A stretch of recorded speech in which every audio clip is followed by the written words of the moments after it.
Can you It see my screen? yes, sir. It is Okay. visible. Yes.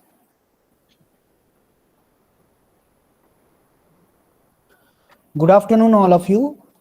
Myself, Dr. Krishna Kiran Pawar, and I'm the assistant professor in School of Nanoscience and Technology, Shivaji University, Kolhapur.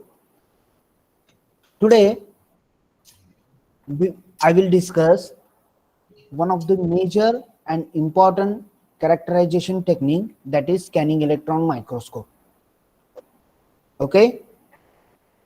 So, scanning electron microscope is very important type of microscope, and it's a new type of microscope to see a quantum particles which can't be seen by our naked eyes, and what we says by means of some instruments. So this instrument is very sophisticated, and this instrument has very high power. So after ending my lecture, you will get that what powerful instrument is this. Okay. So the outline of my presentation is human eye, then optical microscope, history, relative size and detective devices, optical and electron microscope, development of electron microscope, schematic and actual electron microscope, layout and function of electron microscope, how do we get the image, most important thing. Okay, by using SEM, we are getting the image of very small and tiny particle, or we can say the quantum particles. Okay, and the component of SEM we will discuss, then the limitation and advantage of SEM, and I will show my results. Okay, so as we know that our human eye is a telescope. Okay, it's a device, a biological and physics related device. Okay, so as you know that this device has resolution of 576 megapixel. Okay, 576 megapixel, far more greater than your mobile, any mobile. Okay, and our focal length. Okay, focal length means the correct length, or we can say the resolution length of our device, of our eyes, is 25 centimeter, which means you will get the clear vision of anything after 25 centimeter or at 25 centimeter. Okay, so these are basic information of our eyes. As you know that if I say, if some light is there and some light is shining on our eyes, then that light will goes inside the pupil and lens, and through that it will go to the nerve system, that is the optical nerve system. Okay, this optical nerve system is very important to capture the light, the color of light, and what type of shape the image is coming. Okay, so basic important thing about our eye is we need light to see something. Okay, so if I'm inside one room and there is a darkness, okay, when there is a darkness, I'm there present, but my friend will not see me. Why? Because there is no light. We need help of light to see another things. Okay, what will happen when the light is present? The light will incident on that material, light will incident on that material, and that material will absorb the light and it will emit the light he has. Okay, आता समजा एका भिंतीला पांढरा colour आहे. Okay, एका भिंतीला पांढरा colour आहे किंवा लाल कलर आहे, तर काय होणार आहे की जेव्हा लाईट त्याच्यावर इन्सिडेंट होईल, लाईट इन्सिडेंट झाल्यानंतर ती लाईट सगळे रेज ऍब्सॉर्ब करणार आणि फक्त रेड लाईट इमिट करणार. Okay, after providing red light, that red light comes to our eyes, and then my eye can be visible, my eye is visible, okay, to that wall. Okay, sorry, that wall is visible to my eye. Okay, so this is the technique. And as you know, the resolving power and the resolution of eye can be derived by this formula. This is the lambda, the wavelength of light which is incident, and this is the numerical aperture. Numerical aperture means it's a number which gives you the information about how much and what type of your subject is, okay, your object is, okay, and that is given by 2n sine alpha. Alpha is theta by 2, okay, something is coming by some angle, okay, that angle divided by 2 is alpha. So 2n sine alpha or 2 theta is equal to numerical aperture. That will give you the resolving power, and the resolution, okay, that resolution is given by R, and that R is very similar to above formula, only we are having some constant value, okay, that is called calculated for our eyes, that is 0.61 lambda upon Na. So if we see the basic observation, our eye can observe only visible light region of electromagnetic spectrum. So visible light region comes from 400 nanometer to 700 nanometer. ह्या range मधले जे light आहेत हेच light आपण पाहू शकतो, त्याशिवाय कोणत्याही लाईट आपण ऑब्झर्व करू शकत नाही आपल्या आईसच्या मदतीने. Okay, so for that we need some instruments. आणि महत्वाची गोष्ट म्हणजे काय, आपला जो ह्युमन आय आहे तो ह्युमन आय फक्त आणि फक्त 0.01 सेंटीमीटर, ओके, 0.01 सेंटीमीटर और 10⁻⁻⁴ सेंटीमीटर एवढ्या साईजचे ऑब्जेक्ट आपण पाहू शकतो. पण 10⁻⁻⁴ नंतरचे ऑब्जेक्ट जर पाहायचे असतील तर we want some extra instrument. Okay, we want some extra instrument. Okay, काही जणांच्या मनात आलेले असेल सम एक्स्ट्रा इन्स्ट्रुमेंट मीन्स आपण जर चष्मा लावला तर चष्मा आपल्याला मदत करेल. No, your sunglasses or your glasses are for the improvement of your vision. Okay, तुमच्या डोळ्यातल्या आतल्या ऑप्टिकल नर्व सिस्टीम पर्यंत तुमच्या बऱ्याच लाईट रेज पोहोचत नाहीत, ते व्यवस्थित पोहोचाव्या म्हणून आपण ग्लासेस वापरतो. ओके, त्याचा कोणताही अर्थ रेझोल्युशनची नाही आहे. ओके, सो जर आपले डोळे एखादी गोष्ट पाहत नसतील तर आपण कशाकडे जातो, ऑप्टिकल मायक्रोस्कोपकडे. ओके, मायक्रोस्कोप याचा अर्थ काय असतो, आपला आई सुद्धा एक प्रकारचा मायक्रोस्कोप आहे. मायक्रोस्कोप याचा अर्थ काय आहे की एक असा इन्स्ट्रुमेंट जो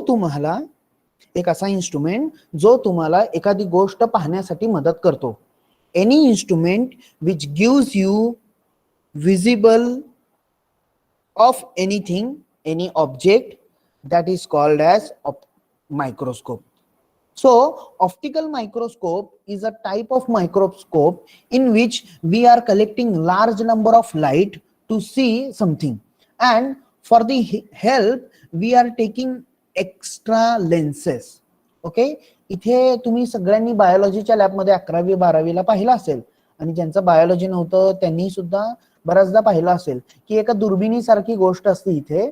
इथून तुम्ही डोळ्यातून पाहणार आणि ही दुर्बीण इथे येते, इथे स्लाइडवर काहीतरी ठेवलेलं असतं बायोलॉजिकल किंवा कोणतीही गोष्ट, आणि इथे एक प्रकारचा विशिष्ट एक आरसा असतो. इथून जी लाईट येऊ लागली आहे तो आरसा काय करतो, त्याला रिफ्लेक्ट करून वर पाठवतो आणि ती लाईट त्या मटेरियल मधून वर जाते. ओके, इथे सुद्धा आपण लाईटचा उपयोग करतो,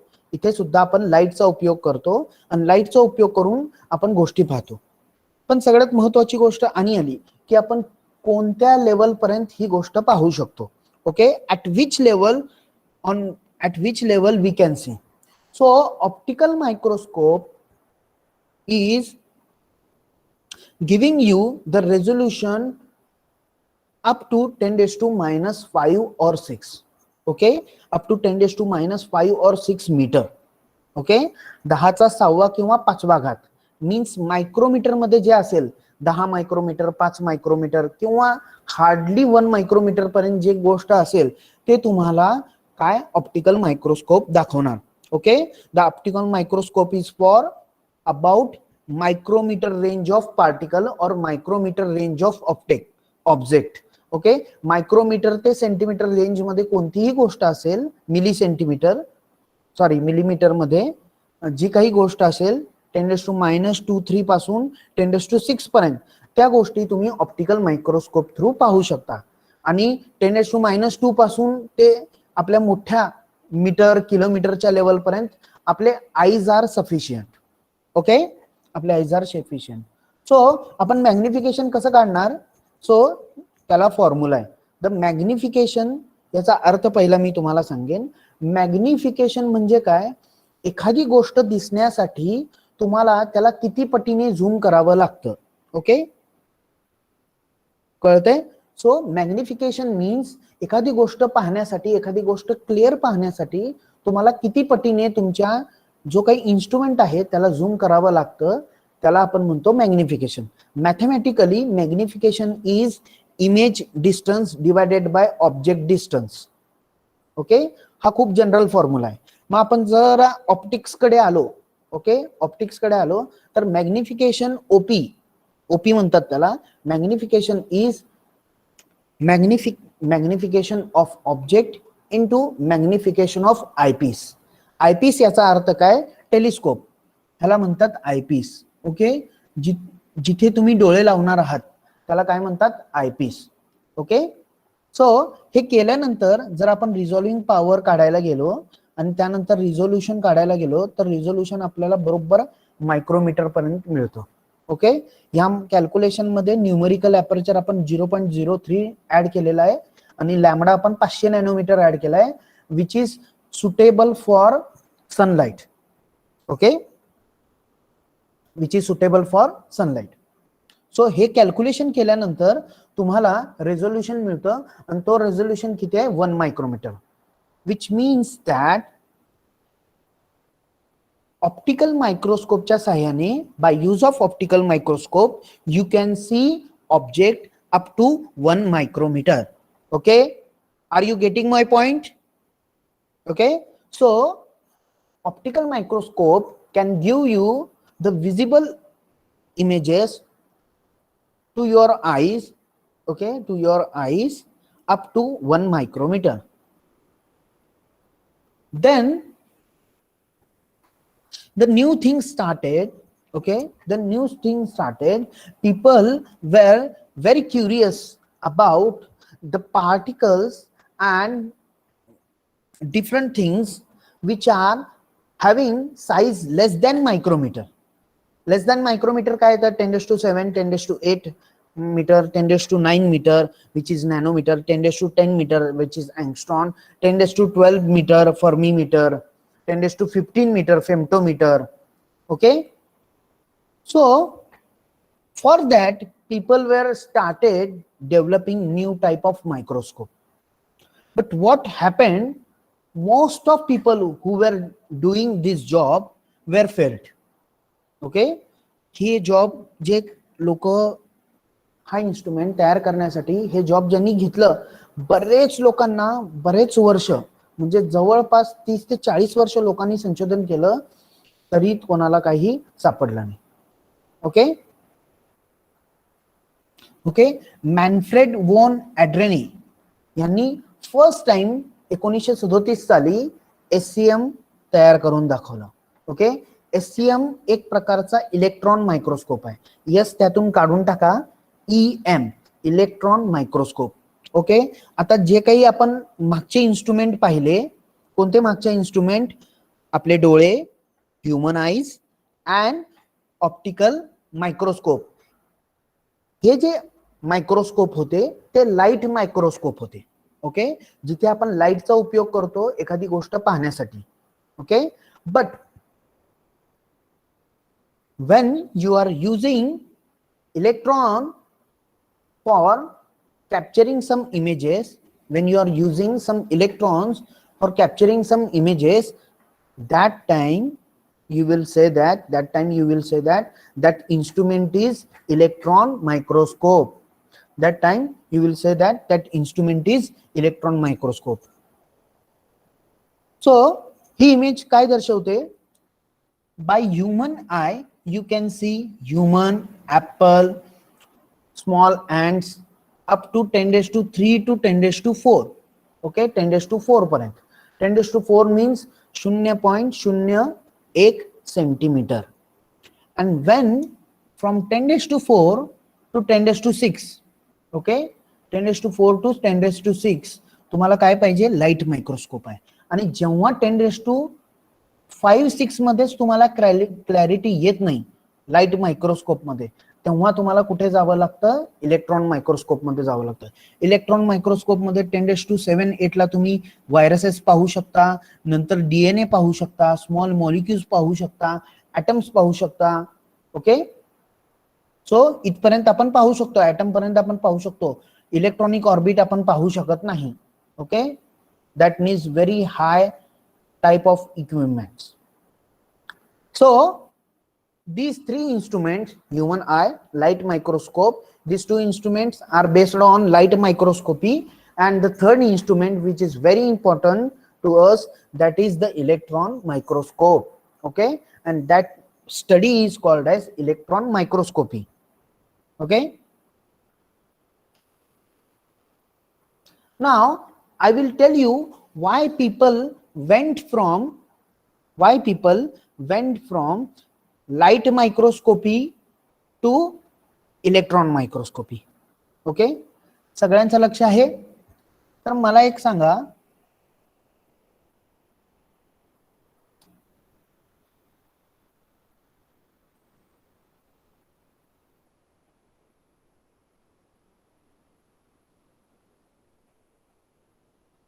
so just consider our light. Okay, light is a electromagnetic wave. Okay, the light is a electromagnetic wave. Light ची साईज काय आहे आपल्या? 400 ते 700 नॅनोमीटर. किती आहे? 400 ते 700 नॅनोमीटर. याचा जर तुम्ही कॅल्क्युलेशन केलं तर ते कितीपर्यंत येतं? 0.4 मायक्रोमीटरला येतं. ते 0.7 मायक्रोमीटर. म्हणजे जेव्हा 1 मायक्रोमीटर येत होतं, अजून 1 मायक्रोमीटर आपण कॅल्क्युलेशननी काढलं की 1 मायक्रोमीटर ही त्याची लिमिट आहे. पण 1 मायक्रोमीटर यायच्या पूर्वीच, ओके, 1 मायक्रोमीटर यायच्या पूर्वीच 0.4 किंवा 0.7 लेवलला आपण ह्या गोष्टी लाईटच्या मदतीने पाहू शकतो. का? तर लाईट कॅन बी, ओके, हे 700 नॅनोमीटर पर्यंत आहे, 400 ते 700 नॅनोमीटर पर्यंत. आणि त्याच्यावर जेव्हा लाईट काय करते, जेव्हा एखाद्या व्यक्तीला, आता तुम्ही म्हणाल की ह्याची साईज 400 ते 700 नॅनोमीटर आहे, मग त्यांनी फक्त 400 ते 700 नॅनोमीटरचा फक्त वापर करून तेवढ्याच रिजन मधले 400 ते 700 नॅनोमीटर ह्या रिजन मधलेच पार्टिकल त्यांनी दाखवायला पाहिजे आपले लाईट. मग आपले लाईटनी आपण जेव्हा सूर्यप्रकाश पडतो, आपण मोठ्या मोठ्या बिल्डिंग्स का पाहतो? मोठ्या मोठ्या आपण व्यक्तींना, समोरच्या व्यक्तींना आपण कसं पाहू शकतो? एखादी मोठी गोष्ट का पाहू शकतो? तर क्वांटम मेकॅनिक्स मध्ये एक थिअरी आहे. त्या थिअरीचं नाव आहे group wave theory. Okay, group wave किंवा त्याची आपण वेलोसिटी काढतो. Okay, so in this group wave what we are having is number of light waves are coming together and form a big light wave. Okay, आणि ती big light wave तुमच्या समोरच्या मनुष्यावर आदळते आणि त्यातनं लाईट जे इमिट होतात ते आपल्याला डोळ्याला दिसतात आणि तेव्हाच आपल्याला एखादा माणूस दिसतो. पण जेव्हा आपण विचार केला की ही वेव्ह 400 ते 700 नॅनोमीटरची, okay, this wave is 400 to 700 nanometer, this is coming, but in front of that wave some atom is there. Okay, some atom is there and it will collide and go. It will collide and go. What is next? So when the light is colliding with the smaller particle, Niels Bohr आपल्याला सांगितलं की ॲटमची जी size आहे ती 0.5 अँगस्ट्रॉन आहे. 0.5 अँगस्ट्रॉन म्हणजे काय? 5 × 10⁻11 metre. Okay, 5 × 10⁻11 metre म्हणजे किती नॅनोमीटर माहित आहे का? 0.05 नॅनोमीटर. 1 नॅनोमीटर पण नाही, 0.05 नॅनोमीटर. सो एवढ्या लेवलचे तुमचा ॲटम आहे असं सांगितलेलं, पण नंतर आपल्याला कळालं की तो त्यापेक्षा लहान आहे. ओके, 10⁻12 पर्यंत आहे. तो 0.005 नॅनोमीटर एवढा स्मॉल तुमचा काय आहे? ॲटम आहे. आणि तुमचा लाईट वेव्ह केवढा मोठा आहे? 400 नॅनोमीटरचा. मग 400 नॅनोमीटरची वस्तू समजा एखादा चष्मा आहे तुमचा, त्याच्यात 400 ते 700 नॅनोमीटर मधलं दिसतं, तर त्यामध्ये तुम्हाला 0.05 नॅनोमीटर मधलं दिसणार का? नाही दिसणार. ओके, कारण का 400च्या अलीकडं एक येतो आणि एक नंतर त्यामध्ये एक मध्ये डिवाइड होतात 0.05. ओके, 0.05 एवढा स्मॉल आपला ॲटम आहे, तो आपण लाईटने पाहू शकत नाही. म्हणून लोकांनी काय विचार केला की लाईटच्या जागी आपण इलेक्ट्रॉन पाठवले तर, कारण का इलेक्ट्रॉन हा जो सिंपल इलेक्ट्रॉन असतो तो हा ह्या ॲटम पेक्षा 1836 पटीने लहान असतो. किती? ह्या ॲटम पेक्षा दिसणारा जो ॲटम आहे त्यापेक्षा येणारा इलेक्ट्रॉन हा 1836 पटीने लहान आहे. म्हणून लहान वस्तू एखाद्या मोठ्या गोष्टीवर आदळली की ती वस्तू त्यातली एनर्जी घेणार आणि त्यातून ती परत इमिट होणार. ओके, त्यामुळे लोकांनी असा विचार केला की आपण काय करायचं? आपण इलेक्ट्रॉन वापरायचं. सगळ्यांना कळतंय? Yes sir. Yes, sir. Okay, so सगळ्यांना असं वाटलं की आपण इलेक्ट्रॉन्स वापरायचे. Then people are started doing the electron microscope. Okay, people are started doing electron microscope. 1 minute. Hello hello, हा, Yes, sir. मी लेक्चर मध्ये आहे, नंतर बोलू. फक्त अमित कुमार पाटीलला सांगा की राजपुरे सरांच्या लेक्चरची जी काही लिंक आहे ती मला सुद्धा पाठवायचं आहे जर भेटला तर. Okay sir. सो आपल्याला हे तर कळालं की एखादी गोष्ट त्याच्या लेवलची असली किंवा त्याच्यापेक्षा मोठी असली तर आपण पाहू शकतो, पण त्याच्यापेक्षा लहान असली तर आपण ती गोष्ट पाहू शकत नाही. म्हणून ॲटम पेक्षा लहान काय आहे जो आपल्या म्हणण्यानुसार चालतो. आता सध्याच्या घडीला आपल्या टेक्नॉलॉजीला एकच गोष्ट आहे, आपली टेक्नॉलॉजी एकाच व्यक्तीला आपल्याला काय म्हणतात त्याला हँडल करायची परवानगी देते. कोणती आहे? तो म्हणजे इलेक्ट्रॉन. इलेक्ट्रॉनला आपण नेहमी हँडल करतो. सिंपल इलेक्ट्रिसिटी पाठवतो, इलेक्ट्रिसिटी घेतो, डीसी करंट देतो, डीसी करंट घेतो. अशा पद्धतीने इलेक्ट्रॉनचा वापर करून घ्यायचा ठरवला सायंटिस्ट लोकांनी. ओके, सो अजून एकदा मी कंपाऊंड आणि सिंपल मायक्रोस्कोप कडे येतो. त्या दरम्यानच काही लोकांना असं वाटलं की हे इलेक्ट्रॉन स्पेक्ट्रोस्कोपी, इलेक्ट्रॉन मायक्रोस्कोपी काय कामाची नाही आहे. मग त्यांनी काय केलं माहिती आहे का? जो आपण सिंपल मायक्रोस्कोप वापरतो ना त्याच्या जागी बरेच इथे ओके दुर्बीण आणून लावले. का? तर जास्त दिसण्यासाठी. आणि इथे सुद्धा हाय क्वालिटी लेन्सेस लावले दिसण्यासाठी. त्याला ऑप्टिकल मायक्रोस्कोप हा सिंपल होता, त्याचं कंपाऊंड मायक्रोस्कोप मध्ये कन्व्हर्जन केलं. पण तरी सुद्धा लाईट हा स्वतःचे कॅल्क्युलेशन बदलणार नाही आहे, कारण की आपला जो फॉर्म्युला आहे तो λ/Na आहे. त्यात लॅम्बडा सगळ्यात महत्वाचा आहे, तो डायरेक्टली प्रोपोर्शनल आहे. त्यामुळे कितीही भारी इन्स्ट्रुमेंट लावा, तुम्ही कितीही मोठे लेन्सेस लावा, तर तो त्या लेवल पर्यंत जाणार आहे. हे शेवटी सायंटिस्ट लोकांना कळलं. ओके, मग काही लोकांनी असा विचार केला की आपण ह्याचं जरा काय म्हणतात डिस्टिंग्विश करून पाहू की ह्यानी काय होईल. ओके, सो हे हा जो पॉइंट आहे मी नंतर सांगेन तुम्हाला झाल्यानंतर. आता same, what is the same? Same is the scanning electron microscope. त्याचा नाव काय आहे? Scanning electron microscope. आता एखाद्या गोष्टीला व्यवस्थित समजून घ्यायचं असेल तर तुम्हाला उलट जावं लागतं. Okay, so it is a microscope यम which is based on electron, that is it is a electron microscope. Microscope device आहे जो तुम्हाला एखादी गोष्ट पाहण्यासाठी मदत करतो, which is based on electron, आणि नंतर त्याचं काय होतं? स्कॅनिंग होतं. ओके, स्कॅनिंग करणाऱ्या इलेक्ट्रॉन्सचा मायक्रोस्कोप आहे. Okay, that's why it's name is scanning electron microscope. आता सेम मध्ये महत्वाच्या गोष्टी काय माहितीये का? तो तुम्हाला टोपोग्राफिक इन्फॉर्मेशन देतो. टोपोग्राफिक इन्फॉर्मेशन म्हणजे काय माहितीये का? जेव्हा तुम्ही विमानात बसता आणि खाली सगळे पर्वत आणि बिल्डिंग्स असतात. ओके, सो सरफेस कसा डिस्ट्रीब्यूट झालेला आहे, त्याची हाईट कमी जास्त कशी झालेली आहे, याबद्दलचं इन्फॉर्मेशन देणं म्हणजे टोपोग्राफिक इन्फॉर्मेशन. हा का? त्यामध्ये सगळ्यात महत्वाच्या दोन गोष्टी काय असतात की खालची वस्तू जे तुम्ही पाहत आहात ती वस्तू दिसते कशी आणि सगळ्यात महत्वाची गोष्ट त्याचा टेक्स्चर कसा आहे. ओके, त्याचा सरफेस कसा आहे, रफ आहे, स्मूथ आहे किंवा रिफ्लेक्टिंग आहे, कशा प्रकारचा आहे, हे पाहण्यासाठी जे काही तुम्ही अभ्यास करता त्याला म्हणतात टोपोग्राफिक इन्फॉर्मेशन. आता दुसरी महत्वाची गोष्ट काय आहे? Morphology. Okay, morphology.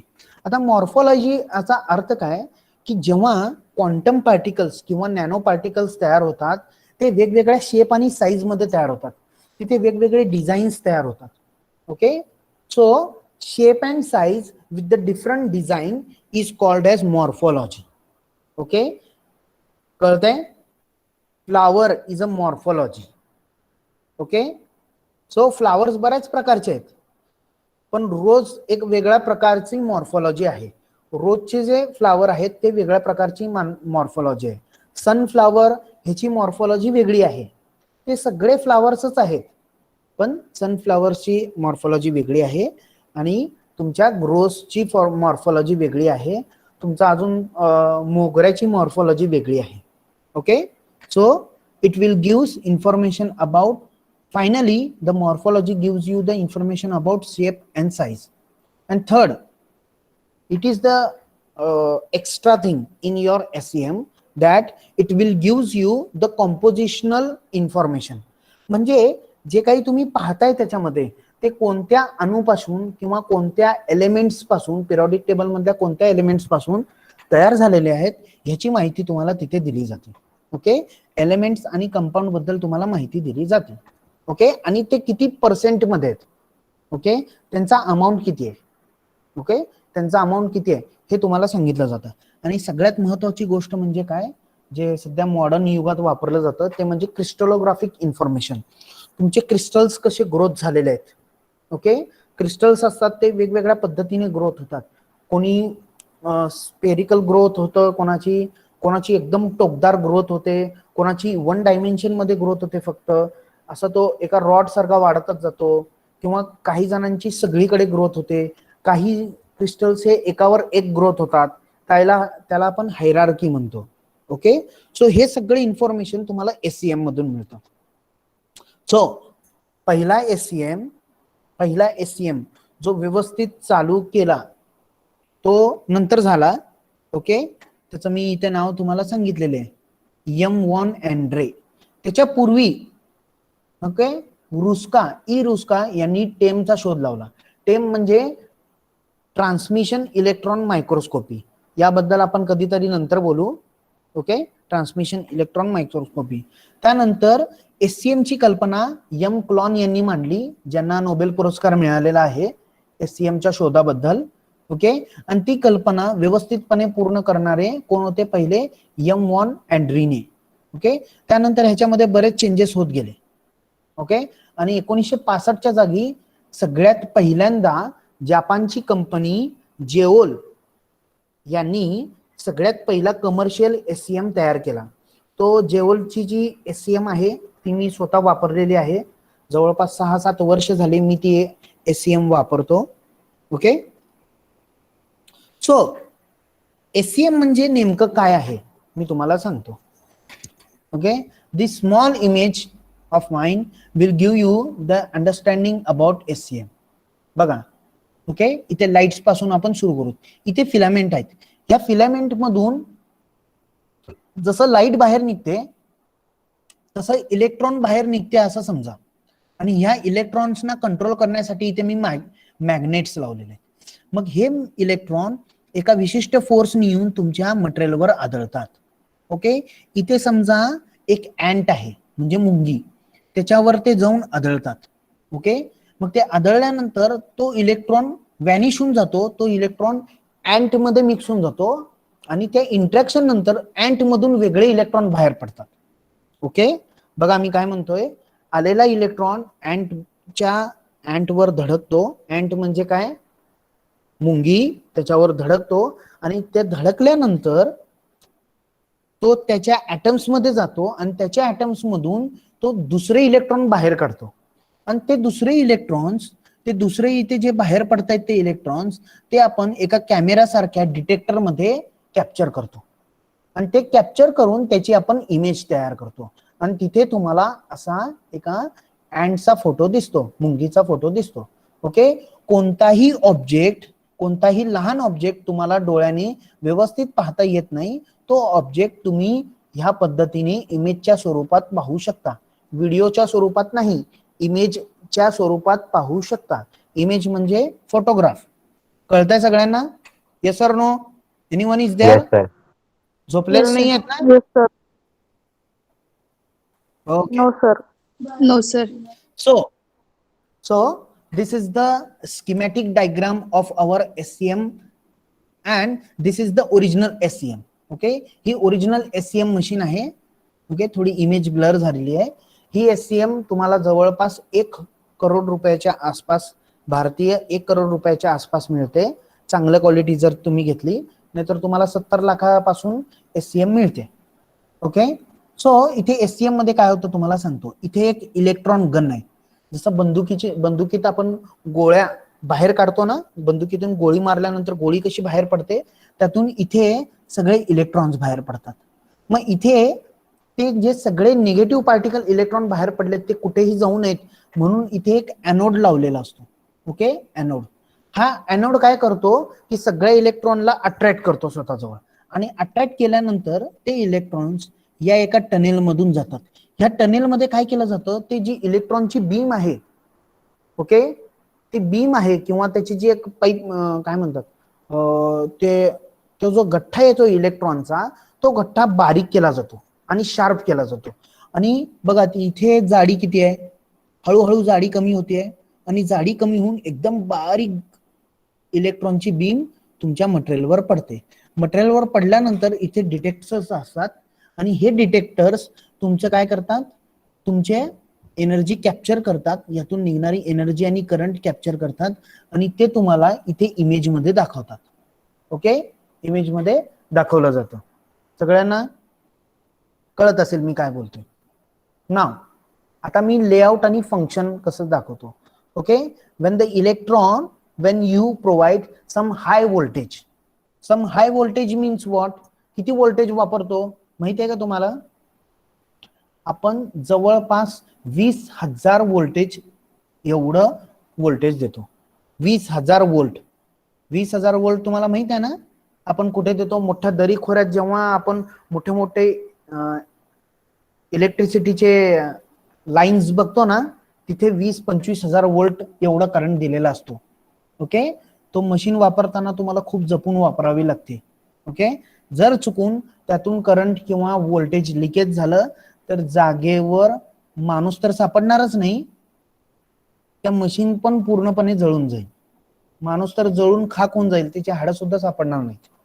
Okay, once you provide 20,000 volt to this system gives you electrons and these electrons are sharpened. त्याची जे बल्क मध्ये जे इलेक्ट्रॉन येतात त्यांना एका लाईन मध्ये आणण्यासाठी आपल्याला इथे मॅग्नेट्स लागतात. त्या मॅग्नेट्सना आपण कंडेन्सर लेन्सेस म्हणतो. Okay, condenser lenses. आणि ते कुठे कुठे वळले पाहिजेत आणि ते कसे जायला पाहिजेत ह्यासाठी पण ना आपण इलेक्ट्रॉन्सचे काय वापरतो, मॅग्नेट वापरतो. आणि हे मॅग्नेट ते काय करतात, त्याची दिशा बदलतात. ओके.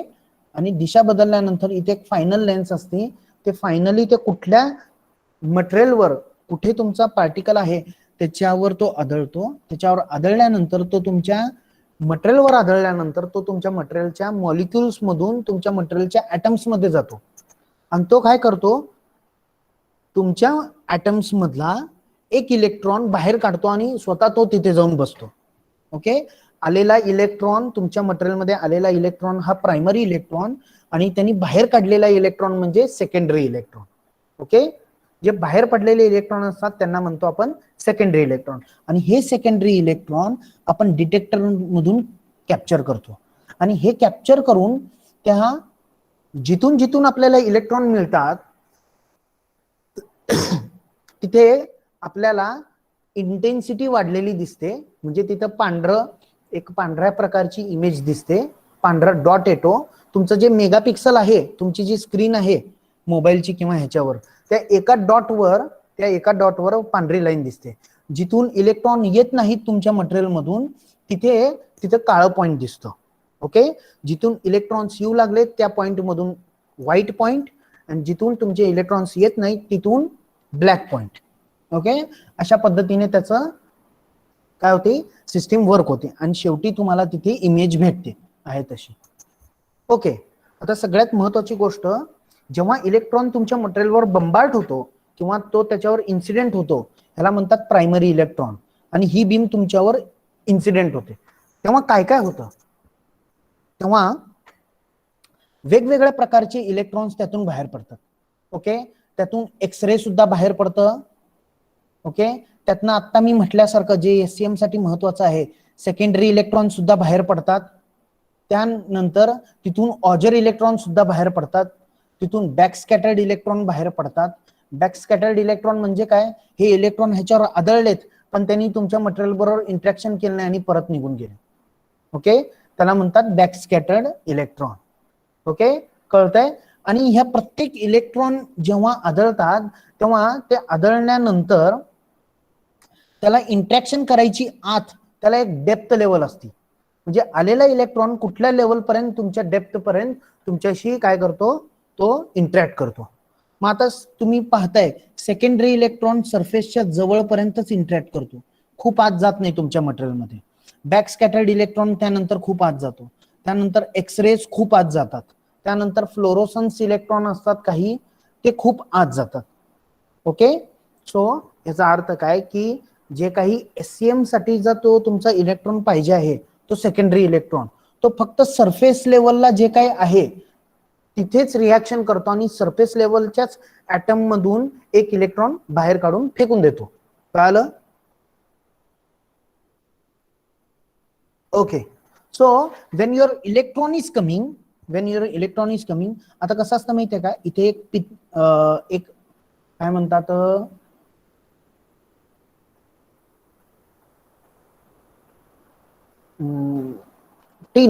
टीन म्हणजे काय माहित आहे तुम्हाला, टीन SN एक मेटल आहे.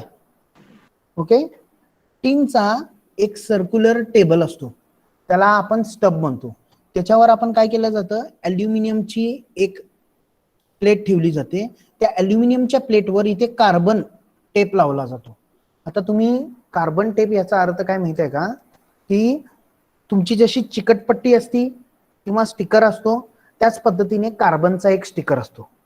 तो कार्बनचा स्टिकर तो खूप कंडक्टिंग असतो. ओके. तो खूप कंडक्टिंग असतो आणि तो खूप कंडक्टिंग असल्यामुळे आपण तिथे वापरतो, कारण की खूप इलेक्ट्रॉन्स पडणार आहेत. ते इलेक्ट्रॉन जर एकाच जागी स्थिर राहिले तर ते इलेक्ट्रॉन्स चार्ज, त्यांचे सगळ्यांचे चार्ज एकत्र येतील आणि तिथे मोठा स्फोट होईल. तसा होऊ नये म्हणून या जेव्हा इलेक्ट्रॉन पडतात ते कार्बन मधून अल्युमिनियम मध्ये जातात, अल्युमिनियम मधून इथे टीन मध्ये जातात. ओके. आणि तिथून ते ग्राउंड स्टेटला जातात, इथे ते ग्राउंड स्टेटला जातात. पण येताना जे इलेक्ट्रॉन येत असतात ते कसे येत असतात, लॉरेंज फोर्सने येत असतात. लॉरेंज फोर्स याचा अर्थ काय की एखाद्या फोर्समध्ये तुम्हाला इलेक्ट्रिक फील्डही असेल आणि मॅग्नेटिक फील्डही असेल. ओके.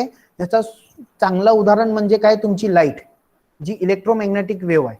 ओके, इलेक्ट्रोमॅग्नेटिक वेव्ह मध्ये जसे इलेक्ट्रिक फील्ड पण असते आणि मॅग्नेटिक फील्ड पण असते, त्याच पद्धतीने आपण तिथे इलेक्ट्रिक फील्ड देऊन आपण इलेक्ट्रॉन बाहेर काढलेत आणि मॅग्नेटिक फील्डचा वापर करून मॅग्नेटचा वापर करून त्याला आपण काय केलंय, मोशन मध्ये आणलेलं आहे. आणि जेव्हा हे इलेक्ट्रॉन्स तुमच्या मटेरियलवर पडतात, इथे तुमचं जर मटेरियल असेल तर ते तुमच्या मटेरियलच्या ऍटम्स बरोबर इंटरॅक्ट होतात. त्यातला हा इलेक्ट्रॉन इथे जातो आणि तो स्वतः बाहेर एक इलेक्ट्रॉन पाठवतो. ओके, हा इलेक्ट्रॉन जो पडलाय, ओके, हा इलेक्ट्रॉन तुमच्या ऍटम बरोबर इंटरॅक्ट करतो आणि हा इलेक्ट्रॉन तो बाहेर जातो आणि हा जो इंटरॅक्ट केलेला इलेक्ट्रॉन आहे तो इथे जाऊन बसतो. ओके, आणि या बाहेर पडलेल्या इलेक्ट्रॉनला आपण काय म्हणतो, बाहेर पडलेल्या इलेक्ट्रॉन्सना आपण काय म्हणतो, सेकंडरी इलेक्ट्रॉन. ओके, नाव आता मागेच मी दाखवलं की इथे तुमचा सॅम्पल आहे. आता हा सॅम्पल असा आहे असं समजा, तर इलेक्ट्रॉन गन पडल्यानंतर हा सॅम्पल कसा कसा दिसणार हे मी तुम्हाला दाखवतोय. बघा, इलेक्ट्रॉन पडले, त्यानंतर हा दिसून आला तुम्हाला. ओके, ह्यातले काही इलेक्ट्रॉन जाऊन डिटेक्टरला आढळले. डिटेक्टर्सनी काय केले, ते एक प्रकारची इथे एक लाईन तयार केली. ओके, इथे तुम्हाला दिसतंय व्हाईट. त्यानंतर दुसऱ्या ठिकाणी सुद्धा पडले, दुसऱ्या ठिकाणाहून इलेक्ट्रॉन डिटेक्टरला गेले. ओके, प्रत्येक वेळी 288 इलेक्ट्रॉन जात असतात. त्यानंतर इथे काही ऍब्सॉर्प्शन झालं. ओके, इथे व्हाईट होतं आणि इथे ब्लॅक झालं जरा. म्हणजे इथे ब्लॅक झालं याचा अर्थ काय, की इथे जे काही मटेरियल पाहिलेलं आहे तो मटेरियलनी पूर्ण इलेक्ट्रॉन ऍब्सॉर्ब केले आणि खूप कमी इलेक्ट्रॉन सोडले. पण इथे कसं होतं, इथे जरा ऍटम्स खूप कमी होते, त्यामुळे बरेच इलेक्ट्रॉन्स परत आले. त्याच पद्धतीने तो पुढच्या पॉइंटला जाणार, त्यानंतर त्याला काय झालं, अजून इमेज काळी मिळाली. ओके, याचा अर्थ काय आहे माहितीये का, याचा अर्थ काय, तर तिथे अजून इलेक्ट्रॉन्स, अजून ऍटम्स कमी झालेत. ऍटम्स जर कमी असतील तर ते काय होणार, ते परत येणार नाहीत. जर परत आलं नाही तर लाईट शाईन होणार नाही. लाईट शाईन जर झाली नाही तर तिथे तिथे तुम्हाला सगळीकडे अंधारा दिसणार. ओके, तिथे तुम्हाला ब्लॅक दिसणार. आता इथे मटेरियल जास्त होतं म्हणून तुम्हाला इथे लाईट परत आलीच नाही, पण इथे जरा मटेरियल कमी झालं की लाईट परत आली, इलेक्ट्रॉन तुमचे परत आले, त्यामुळे इथं दिसू लागले आणि इथून तुमचे इथेही इलेक्ट्रॉन्स फुल्ली कव्हर झाले. बघा, आणि अशा सगळ्यांचा तुमचे जे पिक्सल्स असतात त्या पिक्सल मध्ये कॉम्बिनेशन तयार होतो. ओके, पिक्सल्स मध्ये कॉम्बिनेशन तयार होतो. ओके, सो जेव्हा आपण SCM चा रेझोल्युशन काढतो तेव्हा आपल्याला क्वांटम मेकॅनिक्सचा वापर करून घ्यायचा असतो आणि क्वांटम मेकॅनिक्स नुसार lambda wavelength is equal to h/p. h is Planck's constant upon p. p is the momentum. Momentum काय असतो, route of 2mEv. Okay, 2mEv म्हणजे काय असतो सांगतो, 2 इंटू मास ऑफ इलेक्ट्रॉन, कारण की आपण इलेक्ट्रॉन वापरतोय. E म्हणजे काय, तर चार्ज. Q, चार्ज किती आहे, चार्जची व्हॅल्यू काय आहे, 1.6 इंटू 10⁻⁹ कुलम. आणि V, आता इथे मी V वापरलेला आहे 5000 वोल्ट. ओके, त्यासाठी मी 5000 वोल्टचं कॅल्क्युलेशन केलं. त्यानंतर मला वेव्हलेंथ एवढी मिळाली. आता ही वेव्हलेंथ वापरून जर मी रेझोल्युशन काढलं तर मला रेझोल्युशन किती मिळालं, 0.015 नॅनोमीटर. 0.015 नॅनोमीटर. ओके, म्हणजे ऍटम्सच्या जवळपास. आपला ऍटम किती पर्यंत आहे मी सांगितलेला तुम्हाला, 0.05. ओके, पण तो 1च्या जवळ 1 पर्यंत आलेला आहे, 1.5 पर्यंत आलेला आहे. अजून बऱ्याच गोष्टी केल्यानंतर त्याची रेझोल्युशन वाढते. आता आपण काही कॉम्पोनंट्स बद्दल विचार करणार आहोत. SCM चा कॉम्पोनंट्स कसे असतात. ओके, जो मी इलेक्ट्रॉन गन तुम्हाला सांगितलेलं की जिथून इलेक्ट्रॉन बाहेर पडतात, ती इलेक्ट्रॉन गन दिसायला अशी असते. ओके, त्याचा एक टर्मिनल असा असतो, त्याचा दुसरा टर्मिनल असा असतो आणि इथून खूप फास्ट इथे सुद्धा इलेक्ट्रिक फील्ड असते आणि इथून खूप फास्ट इलेक्ट्रिक फील्ड वाहत असते. पण ह्याच्या फील्डमुळे, ह्या दोघांच्या फील्डमुळे काही इलेक्ट्रॉन्स इथे येऊन बाहेर येतात, ह्या लेवल मधून इथून बाहेर येतात आणि त्या इलेक्ट्रॉन्सची बीम तयार होते. ओके, इथे कळतंय, इथे तुम्ही पाहिलं असाल. ओके, असं तुम्हाला दिसत असेल. ह्या एका इलेक्ट्रॉन गनची किंमत 1 लाख रुपये असते. ओके, ती जवळपास 6 का 7 महिने टिकते. एका इलेक्ट्रॉन गनची किंमत 6 का 7 रुपये असते. आणि जर तुम्ही लॅन्थेनियम हेक्झाबोराइड गन जर वापरली इलेक्ट्रॉनची, ही खूप हाय लेवलची इलेक्ट्रॉन गन आहे आणि ह्याच्यात तुम्ही जवळपास 30,000 वोल्टला 40,000 वोल्टला सुद्धा ही गन तुम्ही वापरू शकता. ओके, आणि ह्यामध्ये तुम्हाला खूप चांगले इमेजेस मिळतात. ओके, सो ह्याची जवळपास किंमत 7.5 लाख रुपये. आता हे टंगस्टन जे फिलामेंट आहे आणि आता जी दाखवलेली लॅन्थेनियम हेक्झाबोराइड जी फिलामेंट आहे त्याचे पॅरामीटर्स असे असतात. ओके, एनर्जी स्प्रेड केवढ्यामध्ये करतात? 3 to 4 इलेक्ट्रॉन वोल्ट मध्ये. व्हॅक्यूम पाहिजे असतो. ओके, इलेक्ट्रॉन पास करण्यासाठी त्याला व्हॅक्यूम पाहिजे असतो. टेम्परेचर 2700 डिग्री सेल्सिअस पर्यंत जाऊ शकतो. ओके, आणि लाईफ टाइम किती? 60 to 200 आवर्स. 60 to 200 आवर्स चालू सतत ठेवलं तर ते होऊ शकतं. ओके, सो हे सगळी महत्वाची माहिती आहे. याची प्राइस 1 लाखच्या आसपास असते आणि याची प्राइस 10 लाखच्या आसपास असते, डिपेंड्स ऑन युअर क्वालिटी. त्यानंतर तुम्ही जे मॅग्नेटिक इलेक्ट्रॉन मोशन करण्यासाठी जे मॅग्नेट्स वापरणार आहात ते साधे मॅग्नेट नसतात, ते इलेक्ट्रोमॅग्नेट असतात. ते कॉइल्सनी तयार केलेले इलेक्ट्रोमॅग्नेट असतात. ते इलेक्ट्रोमॅग्नेट असे दिसतात आणि ते इथे वापरले जातात. ओके, या साईडला वापरले जातात आणि इथे हे इलेक्ट्रोमॅग्नेट्स लावून तुमचे इलेक्ट्रॉन ह्यातून पास केले जातात. हे दिसायला खूप मोठं दिसतं पण याची साईज खूप लहान आहे. ओके, ह्याची साईज केवढी असते माहिती आहे का?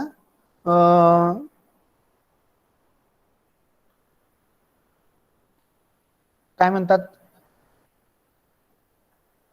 2 जर तुम्ही 5 रुपयाचे कॉइन्स घेतले, ओके, एकमेकाच्या जवळ ठेवलं तर जेवढा एरिया होईल तेवढ्या एरियाचा तो इलेक्ट्रोमॅग्नेट असतो. ओके, त्यानंतर डिटेक्टर, कारण की जेव्हा तुमचे इलेक्ट्रॉन्स याच्यावर बंबार्ट होणार आहेत या मटेरियलवर, या मटेरियल मधून जे इलेक्ट्रॉन निघणार आहेत ते इलेक्ट्रॉन्स कॅप्चर करण्यासाठी तुम्हाला डिटेक्टर खूप महत्वाचा लागतो. आणि तो आपण काय करतो? सेंटिलेटर ॲल्युमिनियम कॉम्पोजिट डिटेक्टर वापरतो. सेंटिलेटर ॲल्युमिनियम कॉम्पोजिट म्हणजे काय? तर हे जे इलेक्ट्रॉन जेव्हा बाहेर येतात ते सगळीकडे पळत असतात, पण इथे आपण त्याला काय करतो? पॉझिटिव्ह चार्ज देऊन ना त्याला इथे अट्रॅक्ट करतो आणि तो ह्याच्यावर आदळतात. ह्याच्यावर आदळल्यानंतर ना इथे एक विशिष्ट प्रकारचा मटेरियल असतो. तो मटेरियल जर त्याच्यावर इलेक्ट्रॉन आदळला की तो लाईट जनरेट करत असतो. इलेक्ट्रॉन आदळला की लाईट जनरेट करत असतो. तुम्ही जेव्हा तुमच्या जुन्या प्रकारचे टीव्ही पाहाल, ओके, तो टीव्ही सेम ह्या पद्धतीचा असतो. ओके, एक मोठी ट्यूब असते, मागच्या साईडला इलेक्ट्रॉनची गन असते आणि ती इलेक्ट्रॉनची गन काय करत असते? इलेक्ट्रॉन बंबार्ड करत असते. त्या तुमच्या टीव्हीच्या बाहेरचं जो दिसतंय ना त्याच्या आतल्या बाजूला, ओके, ती लाईट काय करते? इलेक्ट्रॉन बंबार्ड करते आणि त्यामुळे लाईट जनरेट होते. ओके, त्याला म्हणतात सिंटिलेटर. त्यामुळे ही लाईट जनरेट होते आणि ही लाईट जनरेट झालेली लाईट इथे जाते आणि हा सिंटिलेटर ऍम्प्लिफायर आहे. ह्याच्यात काय होतात? ह्या लाईटची काय करतात? ऍम्प्लिफिकेशन करतात, त्याचा ऍम्प्लिट्यूड वाढवतात आणि फायनल ऍम्प्लिट्यूडचा डाटा हा तुम्हाला कम्प्युटरला पाठवतात. आता इमेज दिसताना कशी दिसते बघा? इमेज दिसताना अशी दिसते. इमेज दिसताना कशी दिसते? अशी दिसते. पण तुम्ही काहीतरी व्होल्टेज कमी दिला असेल किंवा तुम्ही व्यवस्थित फोकस केला नसेल तर इमेजेस असे होतात. ओके, इमेजेस ह्या पद्धतीने होतात. आणि जर तुम्ही फोकसिंग वगैरे व्यवस्थित केला असेल, सगळे पॅरामीटर व्यवस्थित ऑब्जेक्ट केला तर तुम्हाला हे दिसतात. हे जे एक स्पेअर आहे, जो एक स्पेअर आहे ना तो 100 नॅनोमीटरचा आहे. किती नॅनोमीटरचा? 100 नॅनोमीटरचा. म्हणजे किती? 10⁻⁹ मीटर एवढा लहान आहे. ओके, ह्या इमेजेस मी स्वतः कॅप्चर केलेल्या आहेत. ओके, बघा, हा जो आहे तो 100, हा जो आहे तो 100 नॅनोमीटरचा आहे. 100 नॅनोमीटरचा. त्याच्यापेक्षा लहान पार्टिकल्स तुम्हाला आजूबाजूला दिसतात, 40-50 नॅनोमीटरचे. हे काय आहेत? टिनचे स्पेअर्स आहेत. टिन नावाचा जो मेटल असतो त्याचे जे स्पेअर आपण तयार केलेले, ते स्पेअरचे नॅनो पार्टिकल तयार केलेले आणि ते नॅनो पार्टिकल इथे आपण वापरलेले आहेत. ते 10,000 मॅग्निफिकेशनला मी हे पाहिलं, अजून त्याला मी झूम केलं असा दिसला, अजून त्याला मी झूम केलं तर असा दिसत होता, आणि फायनली मी ह्याच्यावर फोकस केलं तर तो असा दिसला. कळाला सर? म्हणजे एखादी गोष्ट तुम्ही 1,00,000 पटीने मोठी पाहिल्यानंतर ही नॅनो मधली गोष्ट तुम्हाला दिसते. कळतंय? एखादी गोष्ट कमीत कमी 1,00,000 पटीने मोठी पाहिली तुम्ही तर तुम्हाला ती गोष्ट व्यवस्थित दिसते. कळतंय? Yes, sir. त्यानंतर काही लिमिटेड आणि ऍडव्हान्टेजेस आहेत. ओके, जर तुम्ही प्युअर नॅनो लेवलला गेला 1 ते 10 नॅनोमीटर मध्ये गेला तर तुम्हाला शार्पनेसच्या प्रॉब्लेम येतात, इमेजेसची क्वालिटी चांगली येत नाही, बरेच नॉईज तयार होतात, इमेज डिस्टॉर्शन होते. इमेज डिस्टॉर्शन म्हणजे काय? त्याचे शेप आणि साईज बदलतात, जे ओरिजिनल शेप आहे ते ओरिजिनल शेप दाखवत नाही, डिस्टॉर्शन होते. Okay, so these are some limitations. आणि मी काही माझे रिझल्ट्स दाखवतो. आता हे स्ट्रिप्टोमायसिन आहेत. स्ट्रिप्टोमायसिन ज्यांचं बायोलॉजी होतं त्यांना माहित आहे हे मायक्रो पार्टिकल्स असतात. ओके, या स्ट्रिप्टोमायसिनची मी इमेज काढलेली आहे, आणि इथे जर तुम्ही पाहाल तर हे केसांसारखे दिसणारे टिटॅनियम ऑक्साईड नॅनो फायबर्स आहेत. नॅनो फायबर्स म्हणजे काय की आपण जी एक पाईप किंवा आपण जे एक काय म्हणतात वायर पाहतो ना, ती वायर नॅनो लेवलला आपण तयार केली तर त्याला आपण काय म्हणतो? Nano fibres. ह्याची रेंज असते 50 ते 250 नॅनोमीटर. त्यानंतर आपण झिंक ऑक्साईडचे इथे काय तयार केले? बिल्डिंग तयार केले, हेक्झागोनल बिल्डिंग. ओके, आणि ही त्याची इमेज आहे. आणि ही जी इमेज आहे ती माझा जेव्हा दात पडलेला तेव्हा तो दात होता, त्या दाताच्या सरफेसवर, आपल्या दाताच्या सरफेसवर कॅव्हिटीज असतात किंवा बरेच छिद्र असतात, असे जे सांगतात ना ते दिसणारे छिद्र असे आहेत. ओके, त्याच्यावर मी एक एक्सपेरिमेंट केलेला. माझ्या दातावर, त्या दातावर एका दिवशी मी टूथपेस्ट लावला कोलगेट, एका दिवशी मी पेप्सोडंट लावला, एका दिवशी पतंजलीचं प्रोडक्ट लावलं, एका दिवशी बरेच वेगवेगळ्या कंपनीचे हे लावले. आणि मला ह्याच्यासाठी दोन टूथपेस्ट साठी चांगले रिझल्ट मिळाले. एक तर तो होता डाबर रेड शक्ती आणि दुसरा होता पतंजली. ओके, विकोचा मी लावला नाही, मी विसरून गेलो. ओके, आता हे जे नॅनोस्पेअर्स आहेत, ओके, हे नॅनोस्पेअर्स दिसत आहेत तुम्हाला. हे नॅनोस्पेअर्स कशाचे आहेत माहिती आहे का मित्रांनो? आपण मॅगी खातो, मॅगीचा जो एक नूडल असतो त्या नूडलचा बारीक चुरा केला मी, आणि त्या चुरा करून त्या चुऱ्याचं जे मी जेव्हा एसईएम पाहिलं तेव्हा असे पार्टिकल्स असतात, मैद्याचे पार्टिकल्स. ओके, मैद्यापासून तयार होतं ना, असे गठ्ठे असतात, मैद्याचे गठ्ठे, हे आपल्या शरीरात जातात. ओके, त्यानंतर ओके आपण वेगवेगळे झाडं असतात, झाडांची जे बियाणे असतात त्या बियाण्यांच्या सरफेसवर काय असतं हे पण पाहायची मला खूप आवड होती. त्यासाठी मी काय केलं, बियाण्यांच्या सरफेसवर कसं असतं ते मी इथे पाहिलेलं आहे. त्यानंतर इथे मी मायक्रो साईज मध्ये जे क्यूब्स तयार झालेले आहेत, ओके, साखरेचे नाही आहेत हे क्यूब्स, वेगळ्या मटेरियलचे आहेत, ते पाहिलेलं आहे. आता सगळ्यात इम्पॉर्टंट थिंग म्हणजे टीथ ऑफ स्नेल. तुम्हाला सगळ्यांना माहिती आहे गोगलगाय. ओके, गोगलगाय खूप लहान असते, पण गोगलगायचे जे दात असतात त्या दातांची संख्या 2000 असते. किती? 2000. त्या 2000 दात डावीकडून आणि उजवीकडून ते वाढत गेलेले असतात, आणि एका ठिकाणी ते सेंटरला येतात, आणि जिथं ते सेंटरला येतात ना तिथं दोन्ही ठिकाणी त्यांचं टोकदार आवरण तयार झालेलं असतं. तुम्ही इथं बघाल, इथून डावीकडे येत आहे, एक साईडला टोकदार आवरण आहे, एक साईडला टोकदार आवरण आहे. उजवीकडे आला तर उजवीकडच्या साईडला टोकदार आवरण आहे. पण इथे जे सेंटरची लाईन मिळालेली आहे तिथे दोन्ही साईडला टोकदार आवरण तुम्हाला मिळालेलं आहे. बरोबर? सो गोगलगाय वर माझा मित्र पीएचडी करत होता, त्याच्या गोगलगायचे दात घेऊन त्या दातांचे मी एसईएम इमेजेस काढलेले आहेत, जे तुम्हाला उघड्या डोळ्यांनी सुद्धा दिसणार नाहीत. म्हणजे तो दात आहे असं सुद्धा तुम्हाला वाटत नाही. जस्ट जीभ कशी असती ना त्या पद्धतीचा तो तेवढा स्मॉल एरिया असतो. तो एरिया घेऊन त्याच्यावर जेव्हा तुम्ही फोकस केलं की तुम्हाला कळतं की तिथे दात असतात, आणि ते दात, त्या दातांमध्ये जेवताना मायक्रो ऑर्गॅनिझम अडकतात, आणि जे काही किडे असतात ते अडकतात आणि ते कापले जातात, आणि त्यातनं त्यांचं अन्नप्राशन होतं. आता हे काही वेगवेगळे इमेजेस मी टाकलेले आहेत जे मी गोळा केलेले आहेत. ओके, आणि ह्यांना मी कलर दिलेला आहे. ही मी माहिती जास्त काय सांगणार नाही तुम्हाला. ह्या अशा पद्धतीची SCM आणि आपल्याकडे एक नवीन FESM नावाची वेगळी मशीन आहे, त्याच्यातला पुढचा वर्जन ते आपल्याकडे आहे. आणि त्याच्यानुसार मी एक मजेशीर गोष्ट केलेली आहे. Okay, this is my hair. Okay, this is my hair. आणि या हेअरला मी काय केलं, कात्रीने जस्ट असं कापून पाहिलं की कसं होतं. तेव्हा पाहिल्यानंतर मला असं दिसलं आणि मी अजून झूम केल्यानंतर मला इथे आपला काय दिसला, dandruff. Okay, so this is a dandruff, this is your hair. जे क्लिनिक प्लसच्या ऍडव्हर्टाइजमेंट मध्ये दाखवतात बघा, असे लेयर्स असतात, असे एक वेगवेगळ्या प्रकारचे लेयर्स असतात आणि त्याच्यावर तुमची खूप घाण बसलेली असते. ओके, खूप घाण बसलेली असते. इथे तुम्हाला क्रॅक्स दिसतात, ते घाण बसलेल्या ह्याच्या क्रॅक्स. नाहीतर हा खूप प्लेन असतो, ह्याच्यावर जास्त पार्टिकल नसतात. ओके, सो हा आहे आपला dandruff. So thank you everyone for giving me opportunity in this your section, and I hope I have given you right information and very authentic information to you.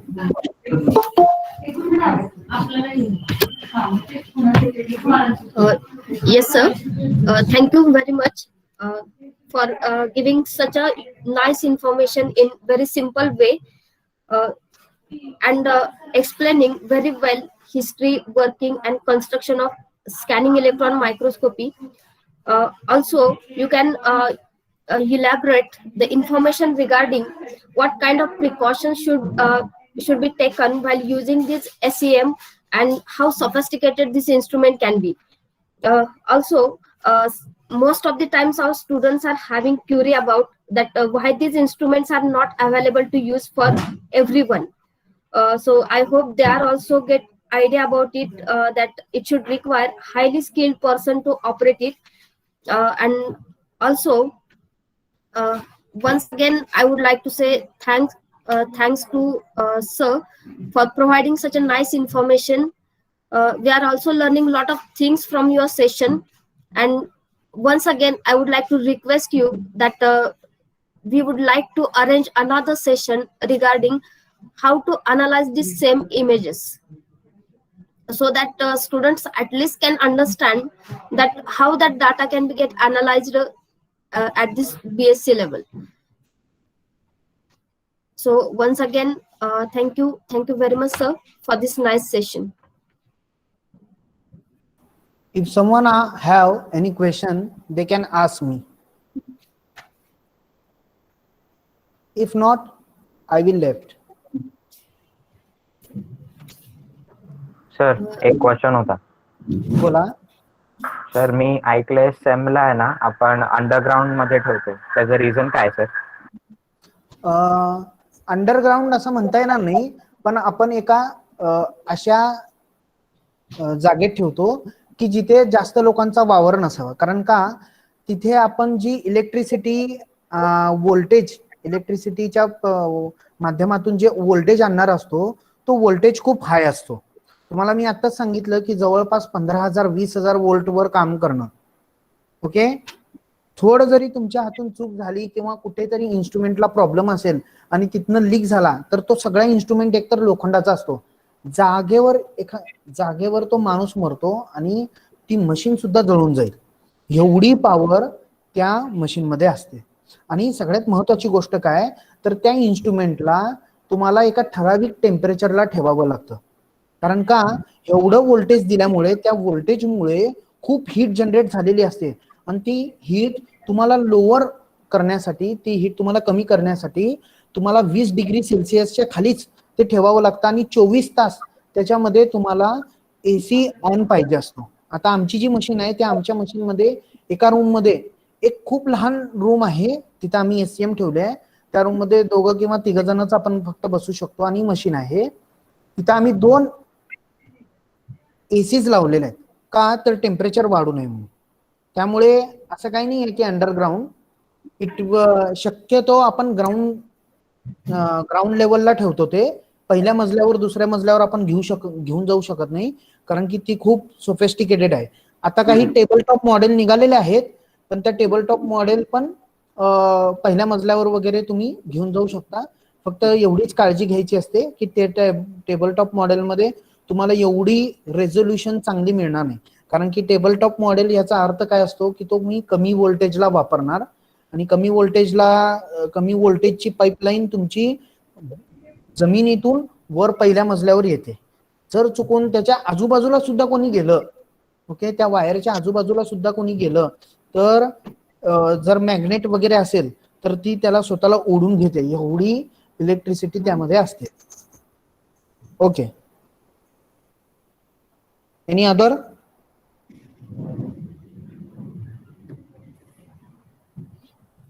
अजून कोणाला काही विचारायचंय का? Sir एक doubt होता सर. बोला. Yes, ma'am. Sir जे secondary electrons जे रेडिएट होतात, जे रिप्लेस होतात प्रायमरी इलेक्ट्रॉन्सच्या ठिकाणी जे सेकंड इलेक्ट्रॉन्स रेडिएट होतात, ते कोण कलेक्ट करतं, म्हणजे कुठे जातं ते? हा, जेव्हा तुमचे सेकंडरी इलेक्ट्रॉन बाहेर पडतात, ते बाहेर पडल्यानंतर तिथे एक प्रकारचा डिटेक्टर असतो.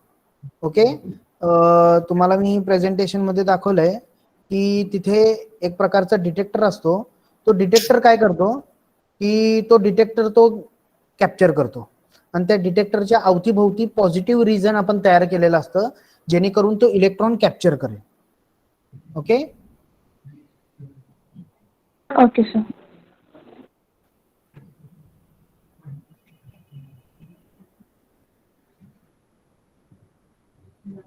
Sir, I would Okay, like to ask that is that detector is inside that SEM itself or outside we have to make its arrangement? नाही, त्या डिटेक्टरचा जो इनर भाग असतो तो एसीएमच्या आत असतो आणि जो डिटेक्ट करून त्याला एम्प्लिफाय करणारा जो भाग असतो तो बाहेरच्या साईडला असतो. कारण की खूप कमी एरियामध्ये असतं हे सगळं काही. डिटेक्टर, इलेक्ट्रॉन बीम आणि तुमचा सॅम्पल आहे, ह्या सगळ्यांमध्ये फक्त 1.5 सेंटीमीटर एवढा डिस्टन्स असतो. या तिघांमध्ये 1.5 सेंटीमीटर एवढा डिस्टन्स असतो. तेवढ्या कमी रिजन मध्ये तुम्हाला तुमचा मटेरियल ठेवायचा असतो.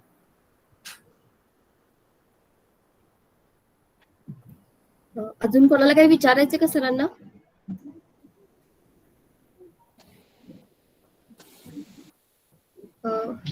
ओके, सो थँक्यू सर, तुम्ही खूप छान इन्फॉर्मेशन दिली आणि आमच्याही बऱ्याचशा आयडियाज याच्यातून क्लिअर झाल्या. नेक्स्ट लेक्चर आम्हाला एसीएम पॅटर्न जे आहेत ते कसे अनालाइज करायचे आणि त्याच्यापासून आपण त्याची जी काही क्रिस्टलोग्राफिक इन्फॉर्मेशन असेल किंवा कंपोजिशन असेल, त्याची मॉर्फॉलॉजी असेल, ही सगळी इन्फॉर्मेशन कशी अनालाइज करायची, या सगळ्या गोष्टी आम्हाला समजून घ्यायला आणखी आवडेल. Yes ma'am. Thank you sir. Okay, have a nice day all of you. Have a nice day, you too, sir.